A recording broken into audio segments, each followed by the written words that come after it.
குப்த பேரரசை பற்றி தான் இந்த வீடியோவில் பார்க்க போகிறோம். குப்த பேரரசனுடைய காலத்தை வந்து பொற்காலம் அப்படின்னு சொல்லுவாங்க. இதனுடைய முதல் அரசர் யாருன்னு பார்த்தீங்கன்னா ஸ்ரீகுப்தர். நெக்ஸ்ட் வந்து கடோத்கஜர். ஸ்ரீகுப்தரையும் கடோத்கஜரையும் மகாராஜா அப்படின்னு சொல்லுவாங்க. அவருக்கு அப்புறம் வந்து முதல் பேரரசர் குப்த பேரரசருடைய முதல் பேரரசர் யாருன்னு பார்த்தீங்கன்னா முதலாம் சந்திரகுப்தர்.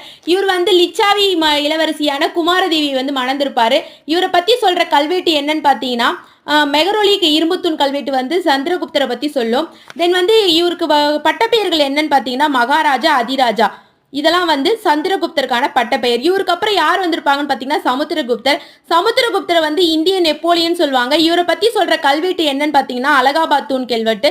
அலகாபாத் தூண் கல்வெட்டை யார் எழுதியிருப்பாங்கன்னு பார்த்தீங்கன்னா ஹரிசேனர். ஹரிசேனருக்கான பட்டப்பெயர்கள்லாம் என்னன்னு பார்த்தீங்கன்னா குமாரமாத்யா, மகாதண்டநாயகா. இதெல்லாம் வந்து ஹரிசேனருக்கான பட்டப்பெயர்.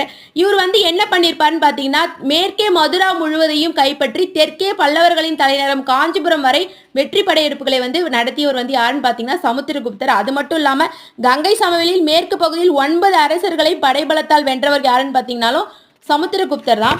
இவர் வந்து பார்த்தீங்கன்னா வசுபந்து அப்படின்ற பௌத்த அறிஞரை வந்து ஆதரித்திருப்பாரு.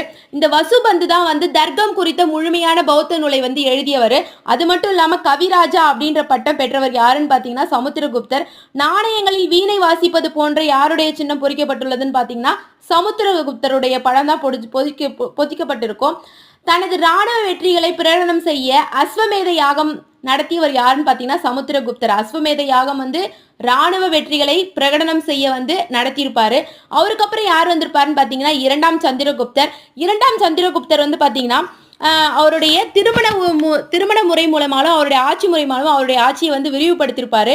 அவர் வந்து அவருடைய சிறப்பு பெயர்கள் என்னன்னு பார்த்தீங்கன்னா விக்ரமன், தேவகுப்தன், தேவராஜன். நெக்ஸ்ட் வந்து பார்த்தீங்கன்னா விக்ரமாதித்யன், சாகரி. இதெல்லாம் வந்து பார்த்தீங்கன்னா சந்திரகுப்தருடைய சிறப்பு பெயர்கள். இவருடைய வெள்ளி நாணயங்களை முதல்ல வெளியிட்ட குப்த பேரரசர் யாருன்னு பார்த்தீங்கன்னா இரண்டாம் சந்திரகுப்தர் தான். அது மட்டும் இல்லாமல் இந்த இரண்டாம் சந்திரகுப்தர் பார்த்தீங்கன்னா இவருடைய ஆட்சி காலத்தில் வந்து நிறைய பேர் வந்திருப்பாங்க. சீன பயணியான பாகியான்லாம் வந்து இரண்டாம் சந்திரகுப்தர் காலத்தில் தான் வந்திருப்பாங்க. அவருக்கு அப்புறம் வந்தது யாருன்னு பார்த்தீங்கன்னா முதலாம் குமாரகுப்தர். முதலாம் குமாரகுப்தரை வந்து என்னான்னு சொல்லுவாங்கன்னா பட்ட பெயர் சக்கரதாதித்யர் அப்படின்னு சொல்றது வந்து யாருன்னு பார்த்தீங்கன்னா முதலாம் குமாரகுப்தர்.